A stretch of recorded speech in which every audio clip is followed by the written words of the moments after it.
Estrela do podcast. Oi, pessoal. Mais um episódio do nosso podcast Múltiplas Neuras. Hoje a gente tem o prazer de receber aqui a Jaqueline. Jaqueline é professora de educação infantil e é uma paciente com esclerose múltipla, trabalha também na associação, que é a PEMIGOS, e hoje a gente vai fazer um programa um pouquinho diferente. A Jaque vai vir aqui e listou uma lista de perguntas, né, no grupo do que os pacientes têm dúvida. E aí a gente vai tentar responder, na medida do possível, todas as dúvidas dos pacientes. Jaque, muito obrigada por você ter aceito esse convite. Eu sei que às vezes tem que mudar toda uma agenda para estar aqui, não é fácil, mas muito obrigada por isso. E eu queria que você falasse um pouquinho primeiro sobre você. Quem é a Jaqueline? Primeiro vou agradecer o convite, é uma honra, um prazer estar aqui e representando a PEMIGOS. Como você bem falou, sou Jaqueline, professora, 40 anos. Gosto de fazer atividade física, gosto de uma vida mais agitada, mas depois do diagnóstico... De uma pessoa que já começa falando que gosta de atividade física. Olha com quem que ela tá falando, mas assim, cara, eu te admiro por isso. Vai lá. Acho legal, incentivo minhas filhas, inclusive. Lá em casa todo mundo faz atividade física, do mais novo ao mais velho. Não, eu faço agora, na força do ódio. Faço. Não, lá todo mundo vai tranquilo, de boa, pelo menos por enquanto. E há 2 anos tenho um diagnóstico, recebi o diagnóstico. Tive o prazer de encontrar o Dr. Nicolas lá no hospital de base, logo no início ainda da verificação, né, se era mesmo ou não. E estou nessa. Alguma coisa da vida mudou, sim, depois do diagnóstico, né, porque veio uma preocupação, mas hoje em dia... Tô mais tranquila. Eu perguntei isso para Ana Paula quando ela esteve aqui. Você consegue hoje ver um lado bom desse diagnóstico? Consigo. Foi muito difícil, mas foi possível. Eu acho que eu fiquei assim, sem medo de viver. Falei assim, eu queria fazer isso, então vou fazer logo. O médico, o Dr. Ronaldo, né, até me falou assim... Você não vai morrer por conta da esclerose, tá bom? Já consegui internalizar isso. Mas eu acho que eu fiquei mais ativa. Falei assim, vou fazer logo isso, porque eu não vou morrer por conta disso. Mas vai que em algum momento, por conta da esclerose, fique mais difícil eu fazer aquilo que eu gostaria.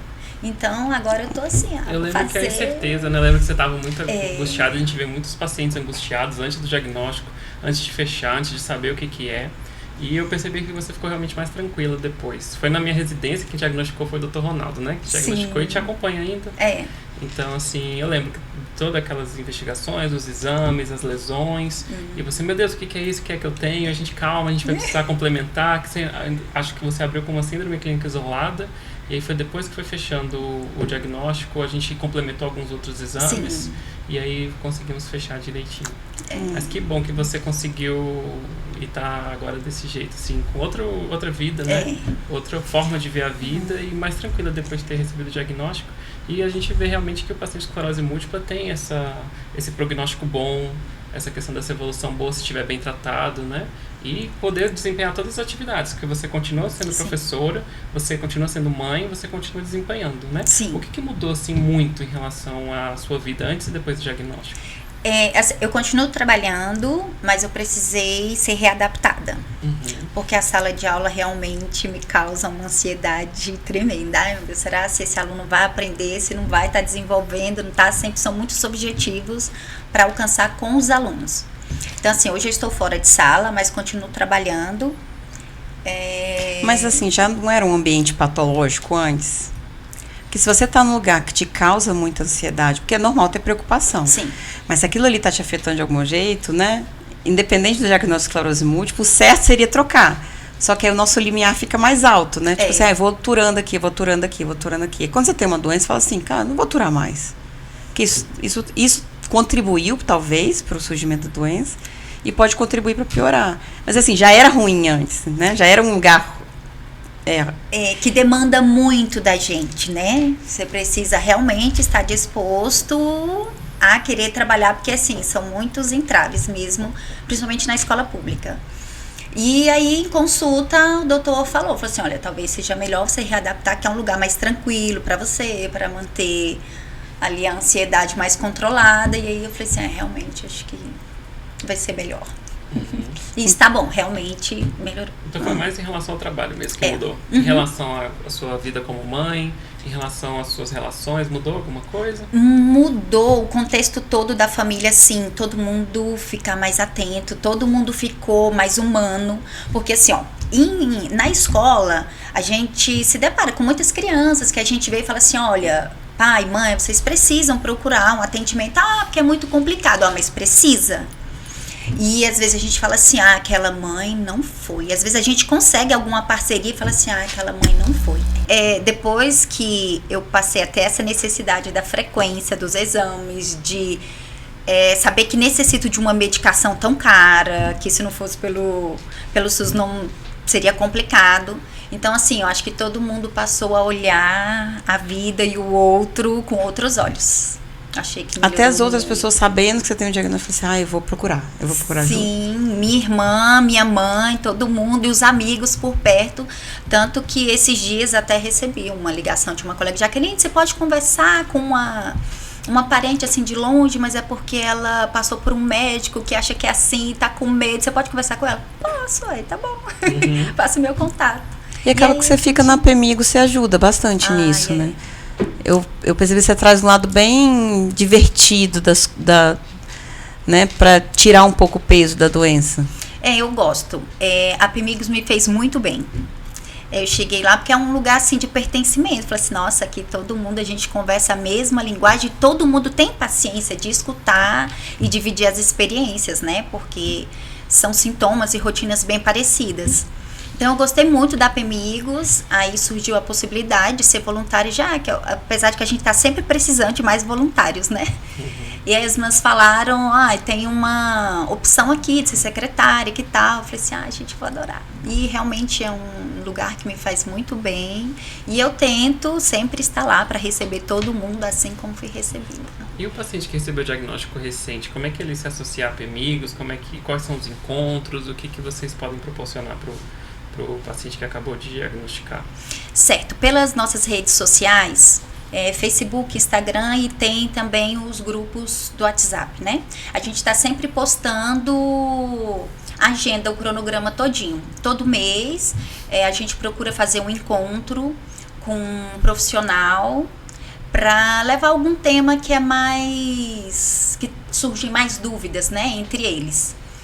E a gente oferece também a confecção da carteirinha, que tem gente que às vezes precisa ir em algum lugar provar alguma coisa, fica sem saber, porque às vezes está em uma fila que está sendo questionado por que está ali, alguma situação.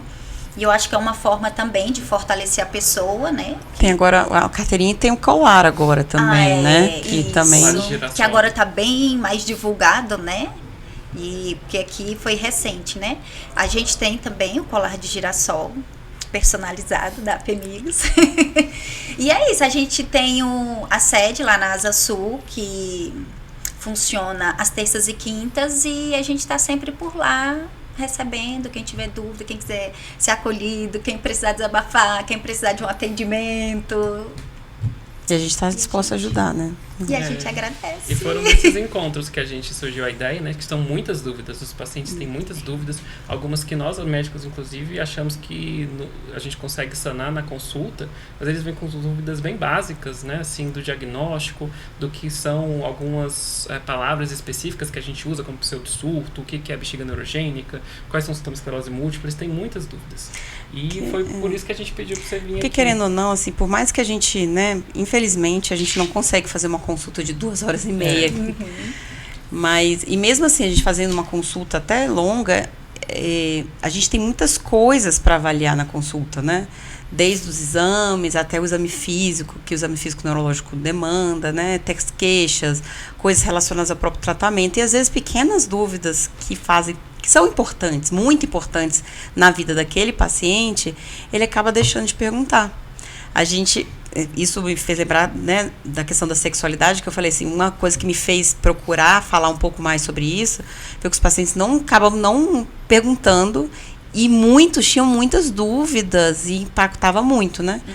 E aí, acho que a ideia de fazer isso, assim, né, de você poder falar das pequenas dúvidas dos pacientes para a gente ver se a gente consegue esclarecer, lógico também que o tempo é curto, mas assim, da gente tentar tirar o máximo de dúvidas, sim, que às vezes na consulta ele não consegue tirar.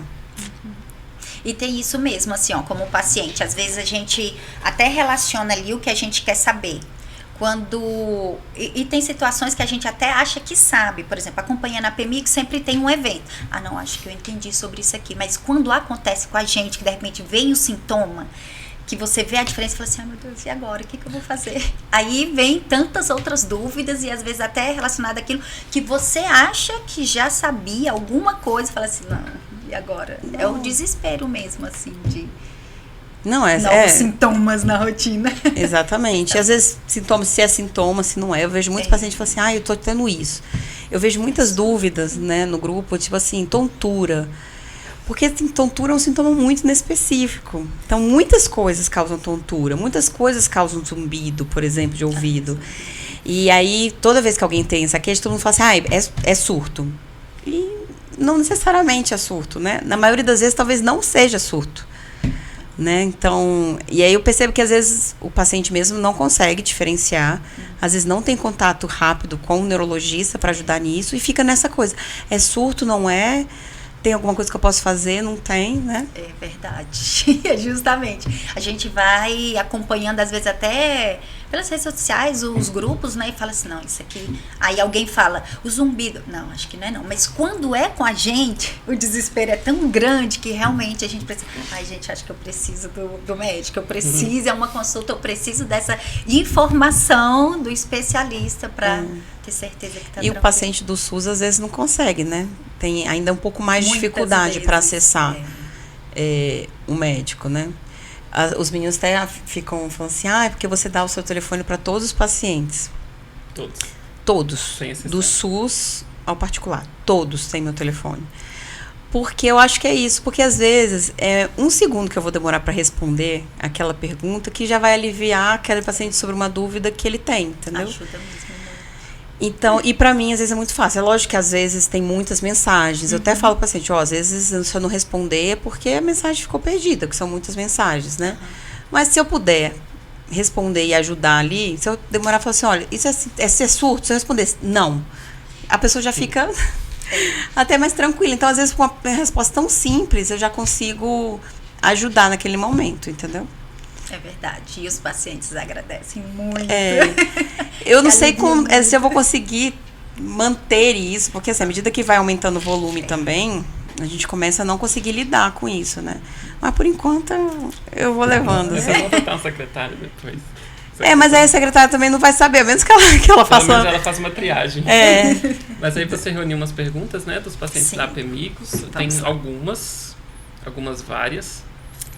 Algumas várias. Inclusive um assunto que muito me interessa, fadiga. Ai, gente, fadiga me acaba. Sim, olha só. Eu postei um vídeo lá no canal do YouTube sobre fadiga, com várias dicas. Esse vídeo tá muito legal. Compartilhei. Já saiu? Já tá no ar? Ah, não. Então foi só uma hoje. Publicação. Não, mas eu fiz um vídeo completo falando de dicas para melhorar a fadiga. Assim, bem válido. Vamos lá, a primeira pode continuar fazendo atividades físicas na época de calor? A fadiga, ela está associada ao calor, né? Assim, não só ao calor, mas o calor pode piorar a fadiga. Principalmente agora aqui em Brasília, que está temperatura de 40, 38 graus, né? E a gente sempre indica a atividade física para todo paciente com esclerose múltipla. Porque ele é um tratamento de fadiga, ele é um tratamento de cognição. E aí, assim, claro que eu vou dar minha opinião, a doutora Priscila vai dar dela também. Na minha opinião, assim, o exercício físico, se o paciente conseguir fazer o exercício físico, é interessante que ele mantenha. Mas eu não acredito que, assim, se for um calor muito importante, dependendo do paciente, se ele estiver bem controlado, direitinho, acho que não tem problema.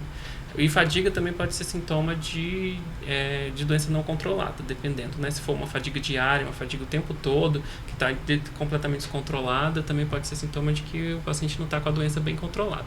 Aí teria que procurar o médico. Mas eu não contraindico exercícios físicos na época de calor para pacientes com esclerose múltipla. Claro, adaptado. Você não vai fazer uma atividade ao ar livre ao meio-dia.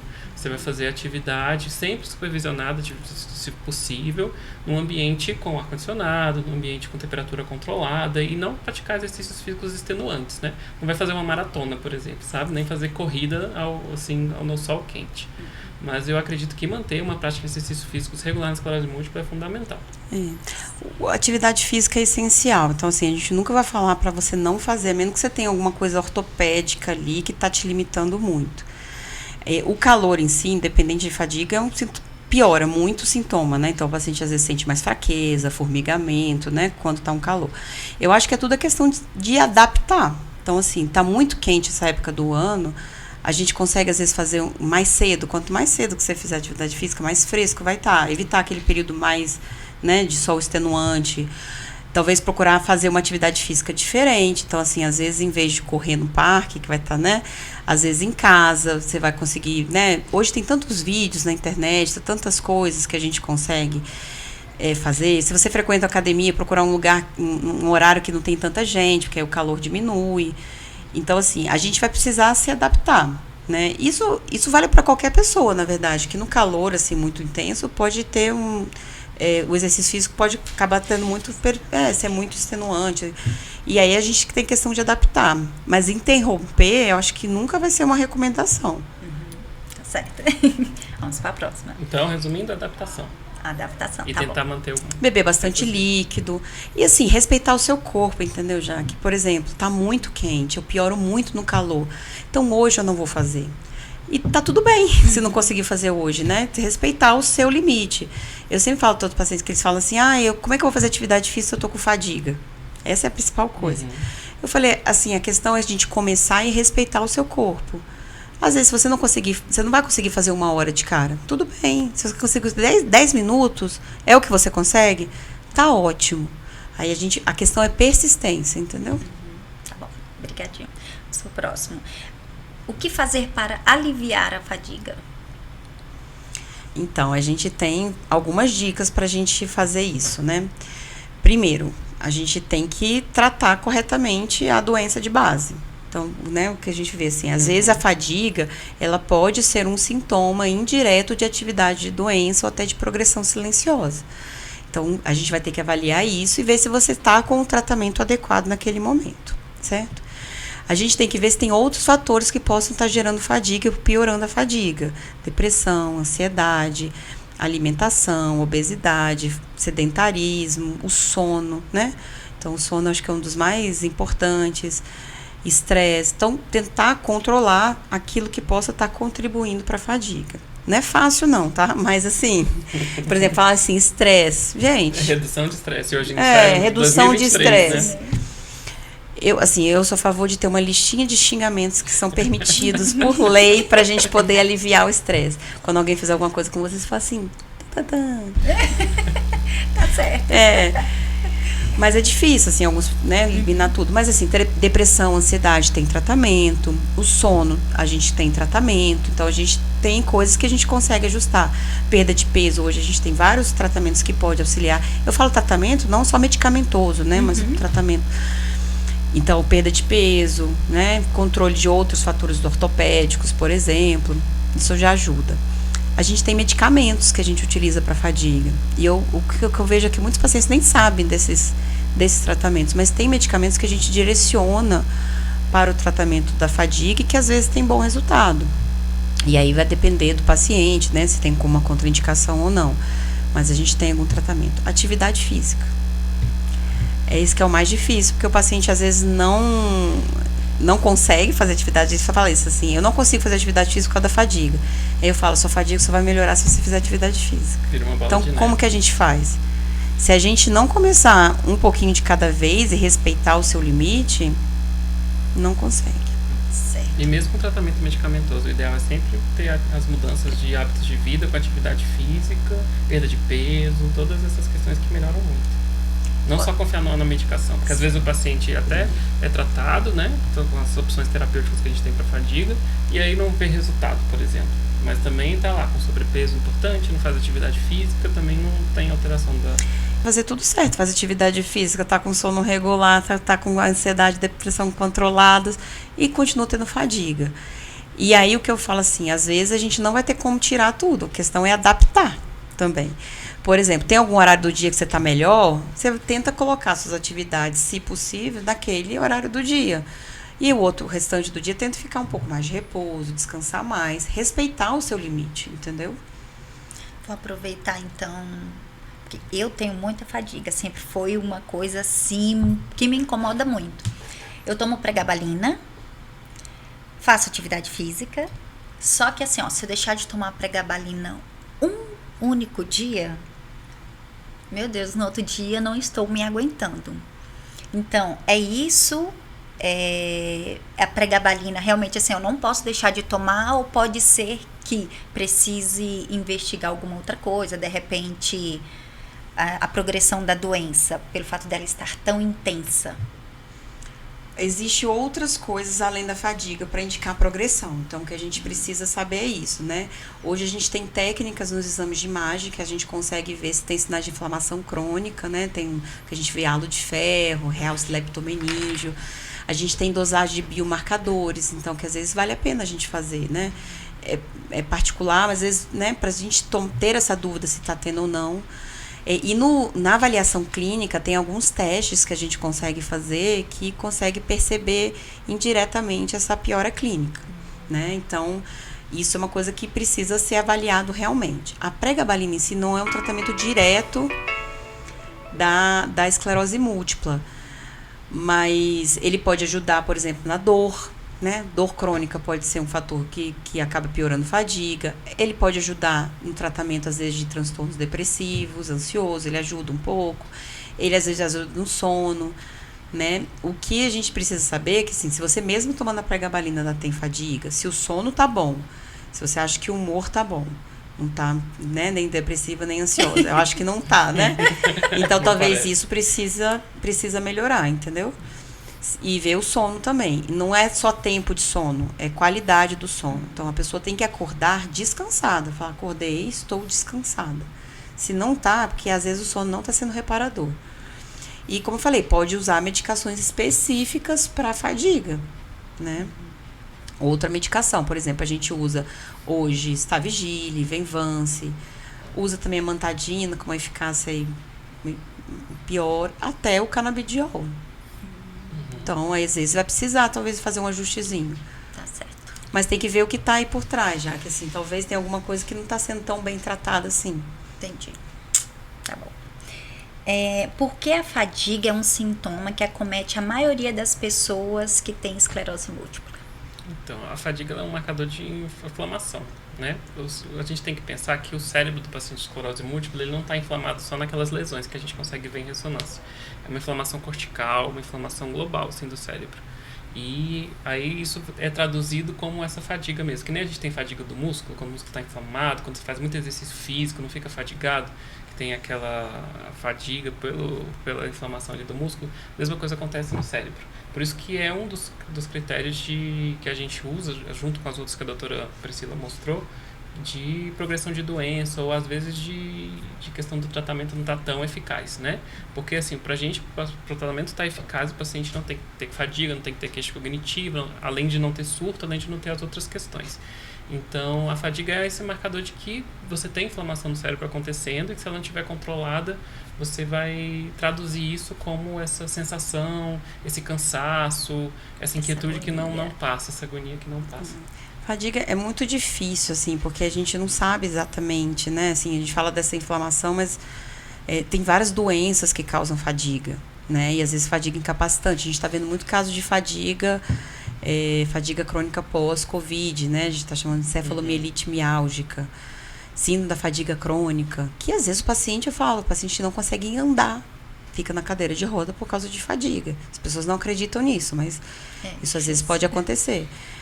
E tem outros fatores, né? Então, é uma manifestação de algo multifatorial que a gente não conhece muito bem. Tá certo. O Covid é muito neurotrópico, né? E inflamação ali também. Mas é porque, assim, nem sempre, como você falou, assim, às vezes não é só naquelas lesões que a gente tá vendo inflamação, entendeu?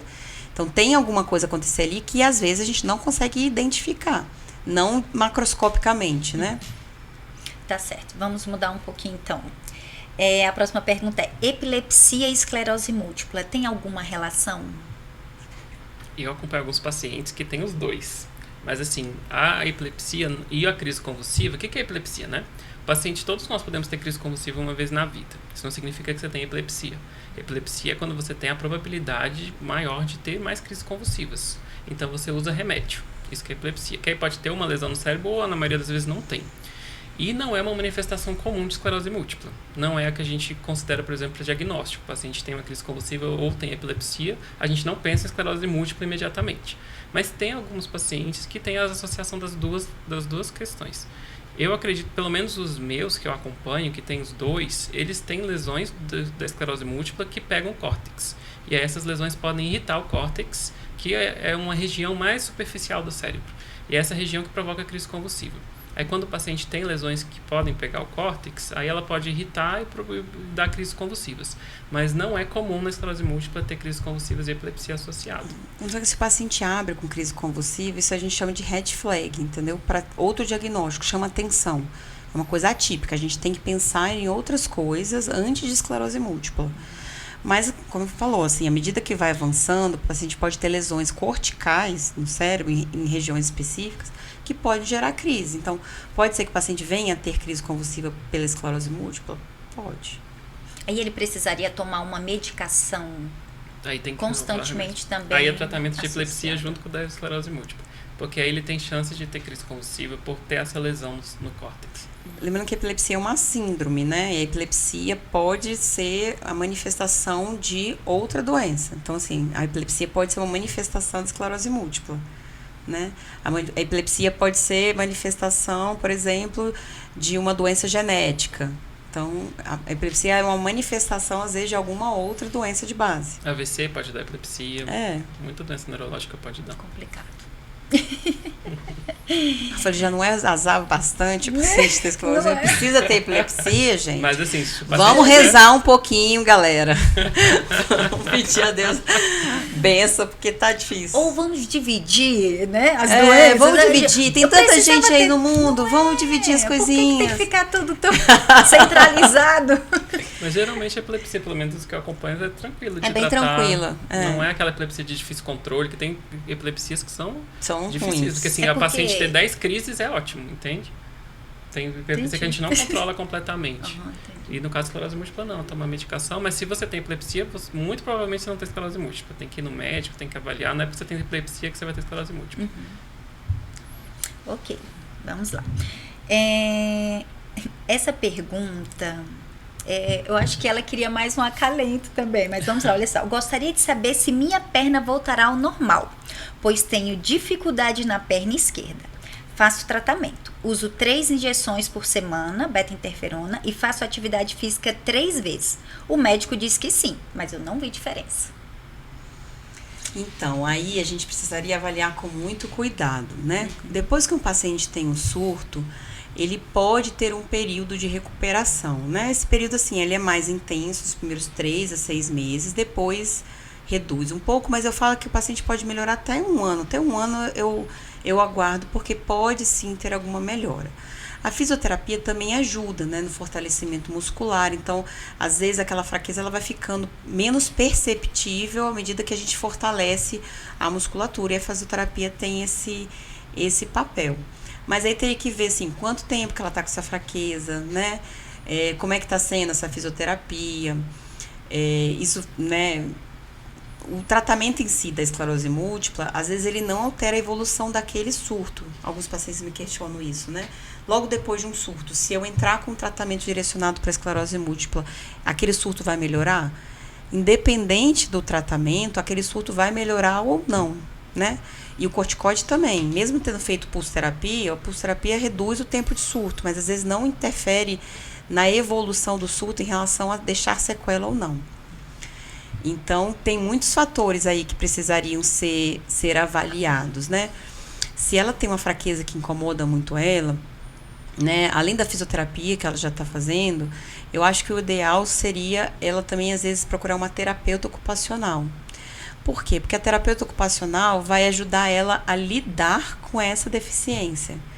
Então, às vezes, tem maneiras da gente usar dispositivos ou até mudar a maneira de andar, que a gente consegue se adaptar e sentir menos aquela fraqueza, entendeu? Em relação ao tratamento, assim, é muito complicado a gente não conhece a história do paciente, para a gente falar se o tratamento está adequado ou não. A gente sabe hoje que a gente tem terapias de alta eficácia para tratamento da doença e que essa terapia de alta eficácia, ela consegue mudar a evolução da doença. Então, acho que é uma coisa para ela rediscutir com o médico dela, né, sobre o tratamento também. Concordo, até porque ela teve um surto com recuperação incompleta, pelo jeito, Isso. né? Isso é critério pra gente, às vezes, pensar numa outra medicação. Porque o Interferon, essas medicações de plataforma são mais antigas, né? Elas realmente não têm impacto tão grande na evolução da doença como a gente vê com as outras hoje. Então, realmente ela discute com o médico dela, às vezes, a troca da medicação, já que ela teve um surto com recuperação incompleta. Tá bom. Lembrando que hoje, assim, tem vários fatores que a gente fala de mau prognóstico. Eu não gosto de usar muito essa expressão para o paciente que fala assim, se eu falar, você tem um fator de mau prognóstico, meu Deus, eu vou evoluir mal. Não é isso, mas assim, quando o paciente tem esses fatores de mau prognóstico, quer dizer assim, olha, eu preciso ser mais agressivo no tratamento para eu tentar mudar a evolução da doença. E a gente sabe que, sendo mais agressivo, a gente realmente consegue mudar a evolução da doença. Então, recuperação parcial pós-surto. Por exemplo, eu tive um surto, não recuperei completamente, isso é um sinal de que é uma doença um pouco mais grave. Se eu tenho presença de, assim, dependendo da característica do primeiro surto, foi um surto de tronco, foi um surto que teve perda motora, né? Geralmente pode ter, né, um sinal de pior prognóstico. A presença das bandas oligoclonais no líquor já é um fator de mau prognóstico. Você tem, por exemplo, a quantidade de lesão, a quantidade de lesão inflamada quando você tem o primeiro surto também é um fator, né, de prognóstico, presença de lesão medular. Então, são um conjunto de fatores que a gente utiliza para falar assim, olha, esse paciente a gente tem que tratar de forma mais agressiva. A questão é que, assim, hoje, independente desses fatores de mau prognóstico, a gente sabe que a gente tem que tratar agressivo. Então, mesmo aquele paciente que às vezes tem uma neurite óptica, que antes a gente achava que era um paciente que ia evoluir melhor, a gente trata de forma agressiva, porque isso faz diferença. Mas aí a gente tem mais respaldo para isso. Então, como o Lucas falou, assim, se ela teve um surto com recuperação incompleta, a gente já precisa tomar mais cuidado. E o Interferon ou o Copaxone, não sei qual que ela está usando, ele realmente não é a medicação que a gente chama de primeira linha, né? Não está dentro das medicações que a gente chama de alta eficácia. Mas é muito complicado a gente falar, porque a gente não conhece a história clínica, né? Os exames, né? Mas acho que vale a pena ela discutir isso com o médico dela. Só não precisa ser uma Jaqueline na vida, né? Porque a Jaqueline chega lá, meu marido me falando, se você fica brigando com o médico, eu disse, não, brigando não, só fico querendo que ele me convença de que aquele ali é a melhor situação. Porque eu acho que é importante também a gente verificar, porque acompanhando as redes sociais a gente vê falando muito, até vocês que às vezes participam de algum congresso e fala muito da medicação de alta eficácia logo do início. Todo mundo quer, também quer, então deixa eu ver, vou perguntar pro médico.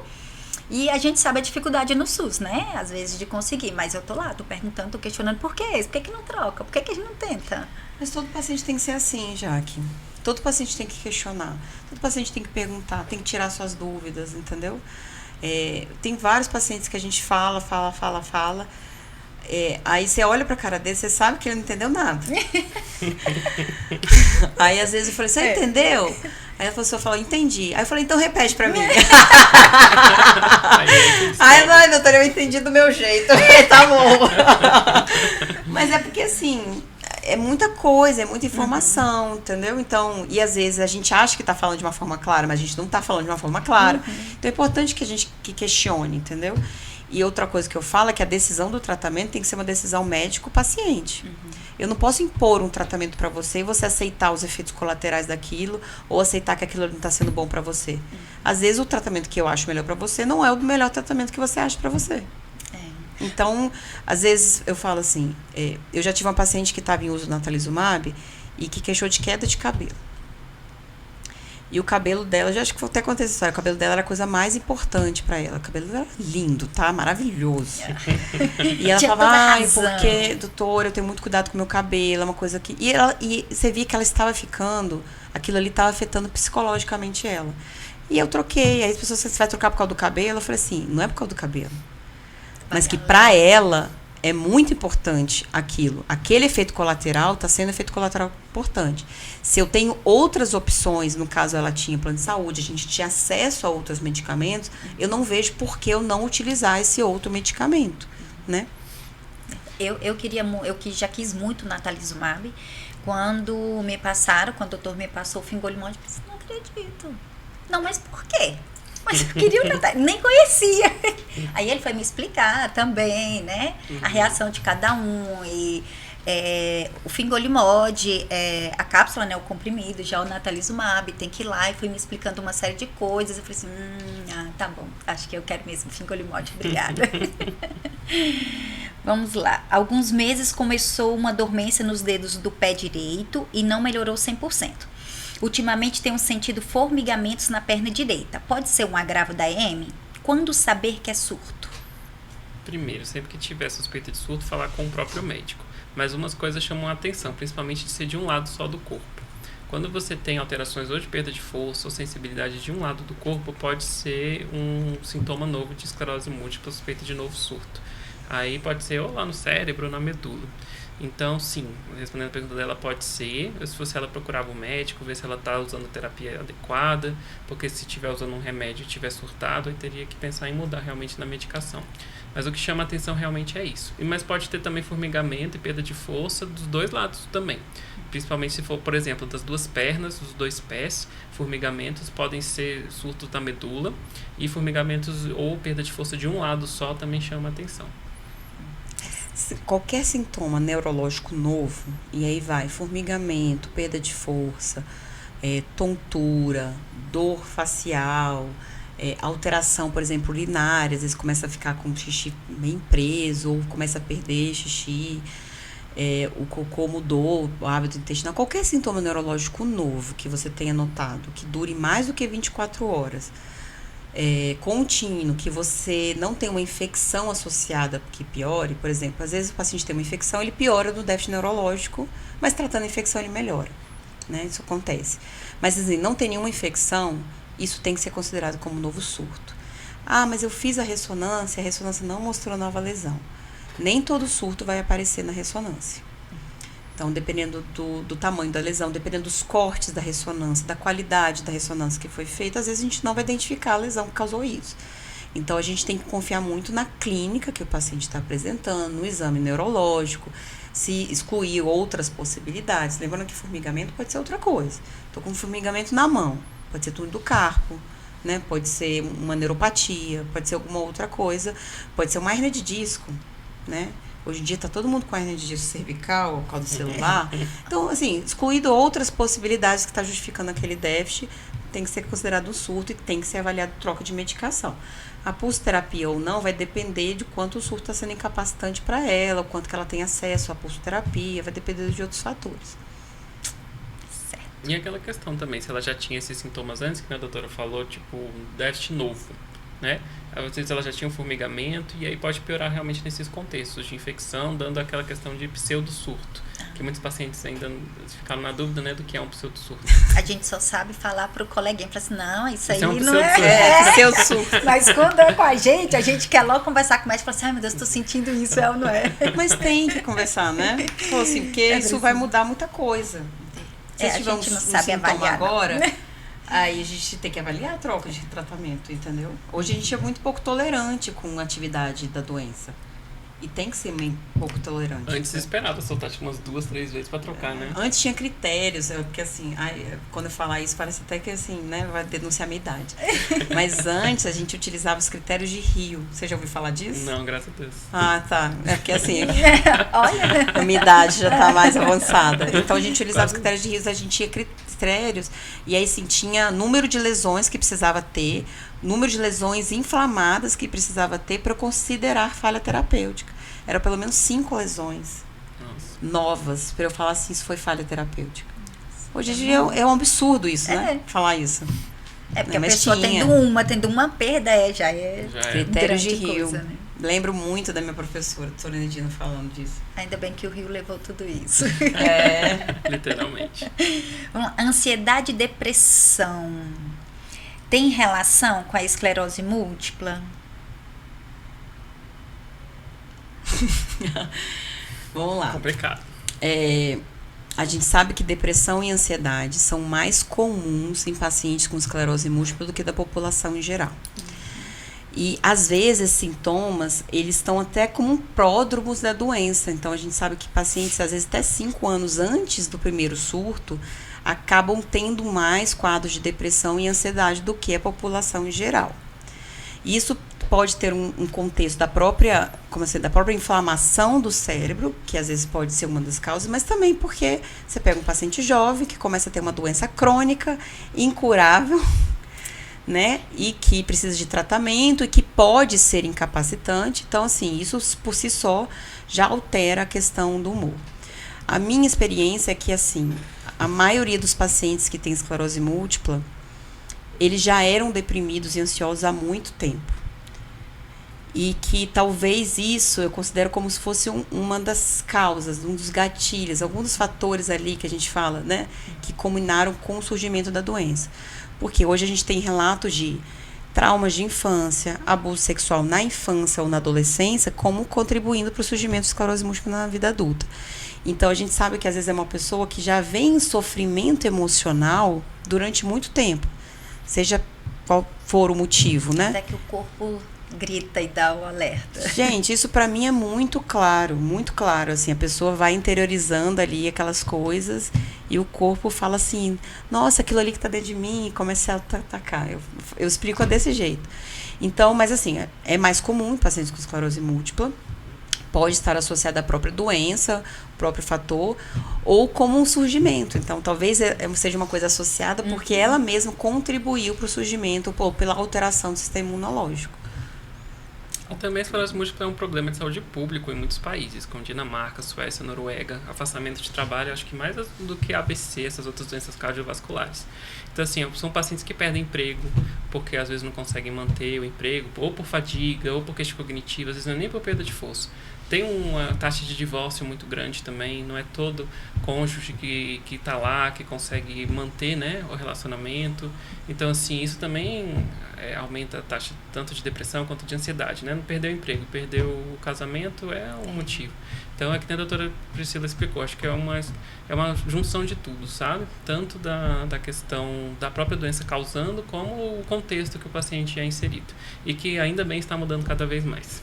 Porque o paciente a gente está afastando cada vez menos pacientes, tratando cada vez mais adequadamente, e as pessoas estão entendendo mais, estão separando menos. Por isso você tem que saber muito bem com quem você está casado, né? Porque é na alegria, na doença, na pobreza, na doença. O casamento às vezes é livramento, tá? Então, assim, isso aí a gente nem coloca. Porque se uma pessoa te chegou por causa disso, é porque já não merecia.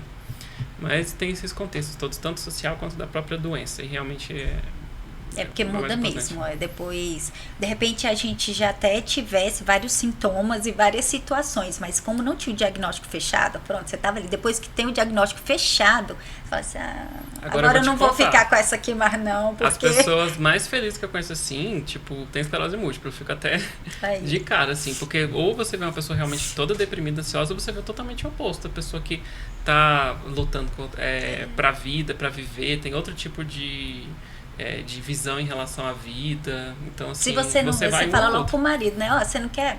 Beijo, tchau, que a fila anda. Você perde alguns medos também. Então, tem muitos pacientes que são muito felizes. É a parte mais difícil do tratamento, eu falo de tudo, que eu falo assim, o tratamento vem medicação, atividade física, alimentação, e a parte emocional e romper relações tóxicas.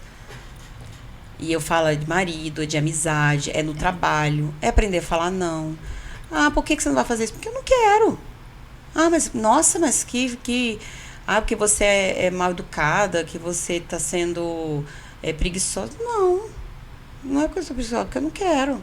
Tenho o direito de não querer. E as pessoas, assim, não ter aquele desejo de ser amado, né? Eu acho que a maioria das pessoas, elas acabam dando mais daquilo que elas têm condições de dar, porque elas querem ser amadas de alguma forma, né? Eu tinha, assim, uma certa... o medo mesmo, às vezes, de falar não. Hoje em dia, não. Sério, não. Agora mesmo estava pensando em mudar de escola. Falei assim, olha, eu só fico se for assim, assim, assim. Pra mim, é assim, tem que ser assim. Agora eu preciso pensar em mim. Preciso pensar que eu preciso estar bem para conseguir trabalhar e cuidar de tudo. É difícil demais. É difícil demais, mas entendeu? Foram muitos anos. Romper relações é o mais Sempre. difícil. Você sair de um relacionamento abusivo. Você falar assim, eu vejo aquelas coisas assim, ai, não desista. Não desista. Às vezes desistir é o melhor caminho, gente. Se tá insistindo numa coisa ali que não é pra você. Você fala assim, vai pra merda, não vou fazer isso aqui não. E porque assim, tem gente que... Eu sempre falo assim, não, gente, pelo amor de Deus, se eu tenho vontade de desistir, eu desisto. Quero ficar insistindo em coisa que não é pra mim. Entendeu? Mas eu vivi muitos anos assim, com medo de... Até às vezes no próprio serviço, você faz isso? Tá bom, eu faço. Você faz isso? Não. Por quê? Porque agora não dá. Porque agora eu tô fazendo outra coisa. Porque eu não vou fazer isso aí. Não é pra mim, eu não vou fazer e não dá. Mas é difícil mesmo. Mas aí lidar com as pessoas falando mal de você. Porque assim, quando você fala não para as pessoas, né? Aí já é outro assunto. Aí a gente usa o esclerosada. Pode falar, sou esclerosada mesmo. Tô nem aí. Você falou, né, que sua mãe adorava o termo esclerosada. Nossa, ela adora. Mas eu vejo gente que não gosta de... Também. Eles não gostam no começo. Aí depois, quando junta, inclusive entra na Apemigos, é só o que eles usam. Pior que assim, antes eu adorava falar a palavra esclerosada. Eu falei, ai, gente, acho que tô ficando esclerosada. Só que agora eu não posso falar mais, porque as pessoas olham assim, mas você não tem esclerose. Aí eu falei, ai, gente, deixa eu usar essa palavra em paz, tá? Mas é engraçado, porque assim, a gente usa, mas, por exemplo, se eu escuto alguém falando, igual lá na escola, de repente falou de uma outra situação. Porque fulano é esclerosado. Não, peraí. Não é assim também, não. Vem cá, que colocar. Não é isso que você está querendo dizer. Use outra palavra, que essa palavra não pode ser usada para isso. Pois é, eu fui impedida agora de falar essa palavra. Eu falo doida agora. Daqui a pouco vai ser proibida também. Olha. Daqui a pouco vai ser proibido hoje em dia se falar que... Ai. Transpiro muito. É devido à esclerose? Hiperidrose, eu não vejo associação. Então, aí tem que avaliar muito bem essa transpiração, porque às vezes pode ter hiperidrose, que essa é uma outra coisa, né? Eu tô vendo alguns casos de desautonomia relacionados à esclerose múltipla, às vezes por lesão medular, e aí às vezes o paciente, nessa desautonomia,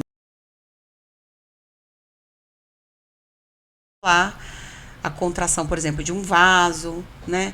E aí, às vezes, pode acontecer de ter, né, ficar muito vermelho, ficar muito branco, pode ter queda de pressão, né, sem causa aparente. E, às vezes, pode acontecer de ter um pouco mais de suor por causa dessas desautonomias, né? Mas é muito raro. Então, acho que provavelmente é uma outra causa, não relacionada. Eu tô aqui fazendo algumas perguntas, lembrando, nossa, mas eu acho que eu tenho isso também. Nossa, eu vou aproveitar e lembrar. Porque a questão do suor é uma coisa que me acompanha há muito tempo. Uma época, inclusive, ia fazer uma cirurgia, que eles falam que cortam. Isso, mas é o mais comum ser hiperidrose, e aí você faz uma cirurgia simpática aqui, ou às vezes faz até aplicação de botox, ajuda bastante. Que a cirurgia tem o nome de simpática, mas deixa a gente mais simpático, né? Deixa de suar. Às vezes o cuidado é que às vezes a gente faz de para de suar em um, começa a suar em outro. Compensa em outro, o médico me falou isso na época. Tá bom, vamos lá. Quero saber tudo, pois minha filha acabou de ser diagnosticada. Vamos sentar aqui. Né? Fala com ela para me seguir nas redes sociais, para o vídeo do YouTube, que a gente vai colocar um monte de coisa lá. Eu acho assim, a primeira coisa é ela escolher um médico que ela confia para fazer o tratamento dela. Então, assim, o médico vai sentar com ela, vai explicar o que é a doença, vai explicar as opções de tratamento, vai explicar sobre os sintomas, como que vai ser a evolução. E assim, às vezes, mesmo não falando tudo, à medida que ela for acompanhando, ela vai descobrindo as coisas. Por exemplo, se você até hoje fala assim, eu tenho dúvida se eu tenho, às vezes se eu tenho alguma coisa, se é surto, se não é, porque com o tempo você vai adquirindo conhecimento sobre o seu próprio organismo e sobre as outras causas, né?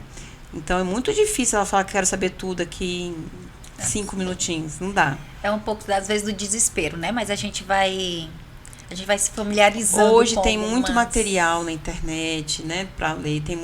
Tem que saber exatamente, tem sites que são mais, né, confiáveis para lá ler, ter informações. Tem livretos que a própria indústria dá sobre o que é esclerose múltipla, como é que é a evolução, sobre o tratamento. E aí a gente complementa, então, falando. Tem Dr. Nicolas, doutora Priscila, procure-os. Né? Gente, no canal eu tô postando várias coisas. Postei o que causa, o que é esclerose múltipla. Vou postar sobre tratamento. Fazer propaganda de mim também, né? Com certeza. Aproveitar o momento,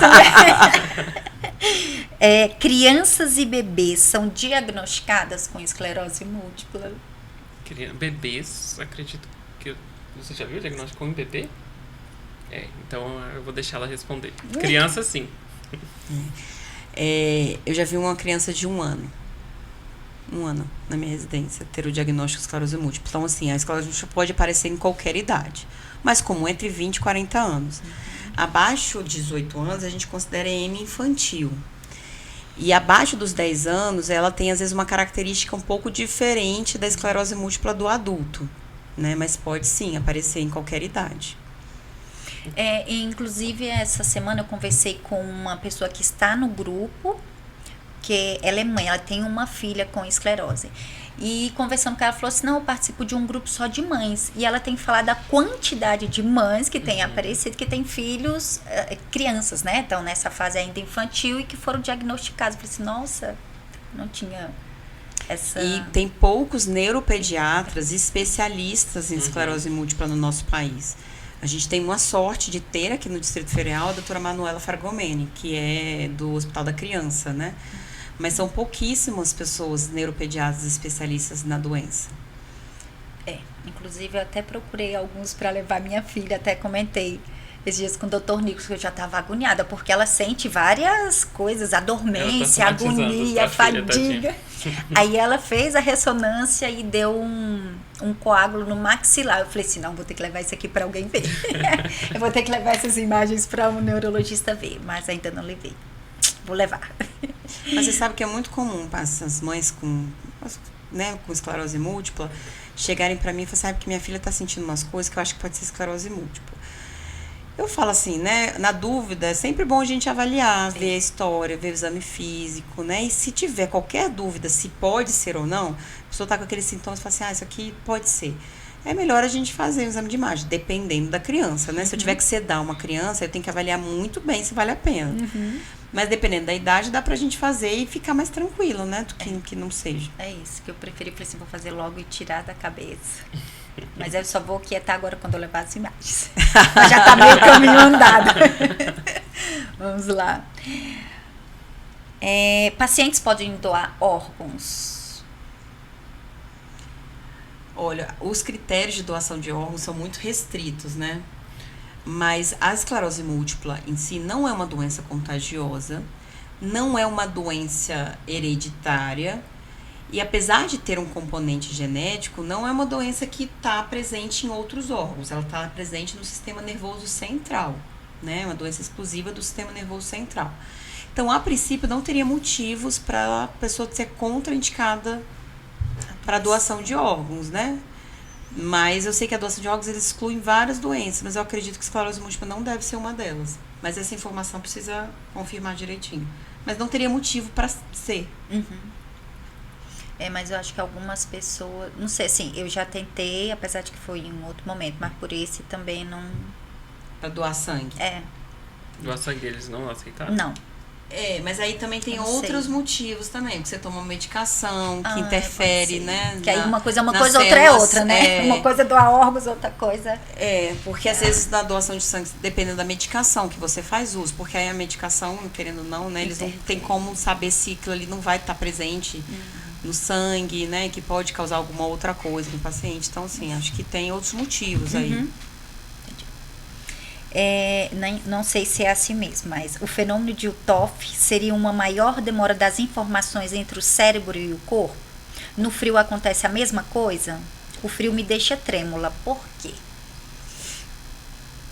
Essa é difícil, né? Não, então, o fenômeno de UTOF, o que acontece? Quando você está em calor, né, muito intenso, Qualquer pessoa, né? Quando você está com muito calor, você fica um pouco mais cansado, você fica um pouco mais lentificado.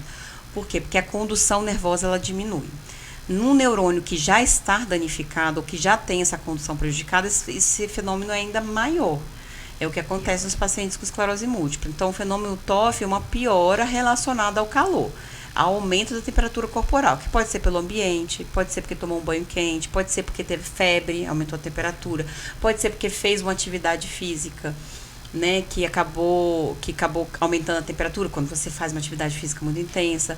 Então, toda vez que aumenta a temperatura corporal, por algum motivo você diminui a condução nervosa e acaba tendo um sintoma mais evidente. Isso não está muito bem definido com frio. Não sei se você sabe alguma coisa sobre isso, né? De frio, não. Mas eu vejo muitos pacientes relatando piora no frio.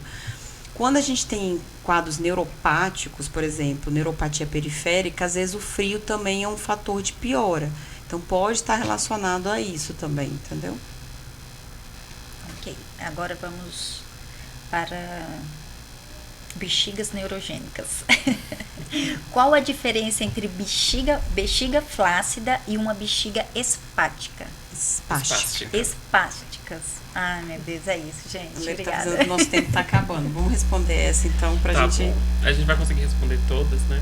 Mas o paciente com esclerose múltipla, ele tem aquela que a gente chama de bexiga neurogênica.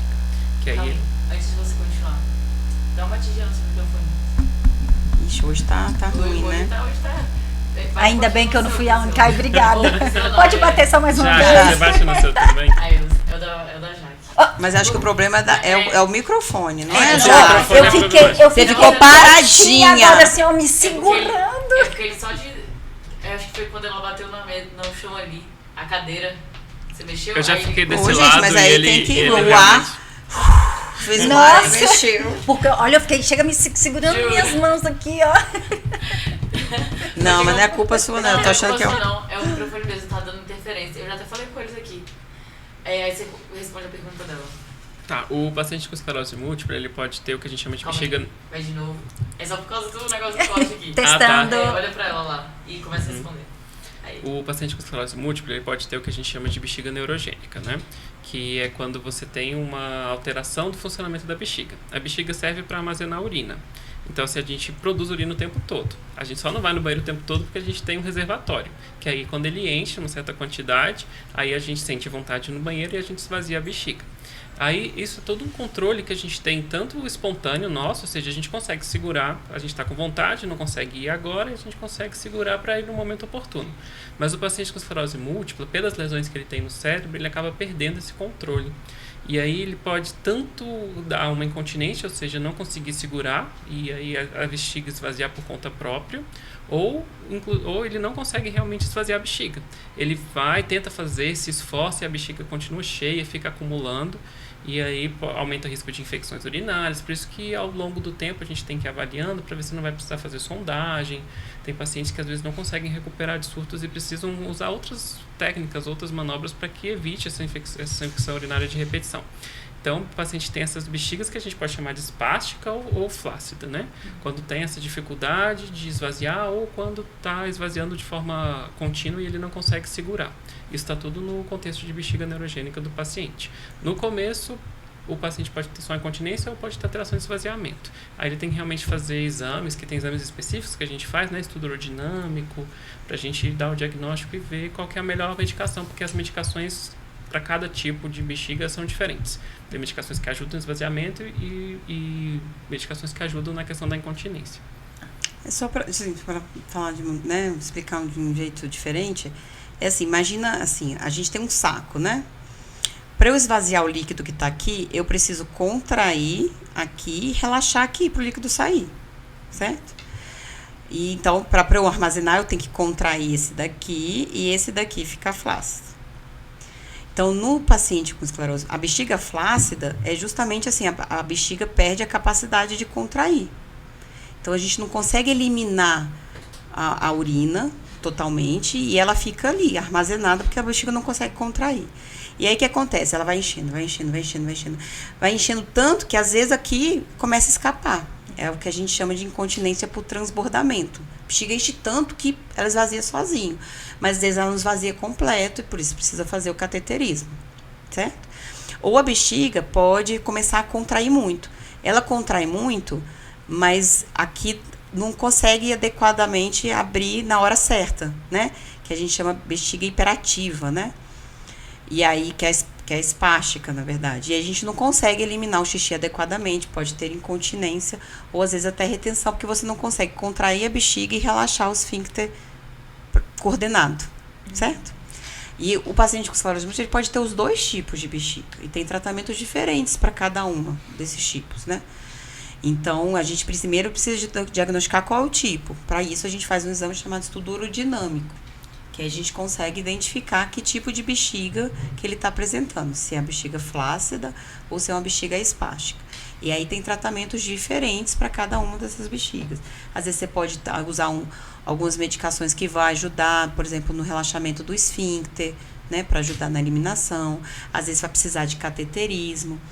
Às vezes você vai conseguir tratar com toxina botulínica, né? Se for uma bexiga mais espástica, às vezes você consegue tratar com toxina botulínica. Às vezes você consegue tratar com neuromodulação. Então, às vezes você colocar dispositivos que vão ajudar na contração e no sinergismo da contração da bexiga. Então, depende muito de qual é o tipo da bexiga neurogênica para a gente começar a oferecer o tratamento adequado. Em todas as formas, a fisioterapia pélvica é muito boa. Então, a fisioterapia pélvica ela tem que ser um aliado nosso no paciente que tem incontinência urinária ou tem retenção urinária. Quais os tipos de disfunção urinária que podem acontecer na esclerose múltipla? É o que a gente acabou de falar, né? Já que o nosso tempo acabou. Acabou? Ah, então, pronto. Mas vamos reservar essas... Aí a gente, daqui a algum tempo, se alguém tiver mais alguma pergunta, manda, né, pra Jaque da Pemigos, que aí a gente responde numa próxima vinda. Tá bom. Aqui. A nossa casa está aberta. Eu queria muito agradecer novamente sua presença daqui. Eu sei que é muito difícil, às vezes, né, ter um espaço na rotina.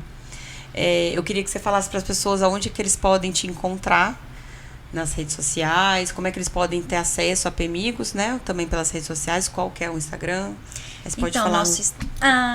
Agora eu posso olhar. Então, nosso Instagram é @Pemigos. Nossas redes sociais, qualquer uma delas, vocês encontram pelo @Pemigos. E querendo conhecer a gente mais de perto, só mandar uma mensagenzinha lá no nosso Instagram, que a gente responde vocês e encaminha todas as informações de endereço, contatos, telefônicos e horários. Perfeito, Jaque, muito obrigado por ter vindo, viu? A gente vai ainda te responder as outras perguntas dos pacientes. Pode eu deixar. agradeço que eles estão esperando, hein? Com certeza. A gente pode marcar também um dia para ir lá, às vezes, né? Fazer uma roda de perguntas, respostas. Num desses dias muito. Aí a gente pode combinar isso. Porque quando tá lá e vem o assunto, aí vem aquele tanto de perguntas. Depois, quando a gente manda assim, aberto, eles ficam meio assim. Mas quando tá lá, toda vez que tem um evento, todo mundo quer conversar muito e tirar muitas dúvidas. É muito bom. A gente pode marcar um dia, eu e você, né, lá. Gente, esse foi mais um podcast, Múltiplas Neuras. Muito obrigada por assistir até aqui. Se você gostou, curta, compartilhe, deixe seu comentário. Como eu falei sempre, hates são sempre bem-vindos também. Então, não deixe de seguir a gente nas redes sociais. Um abraço.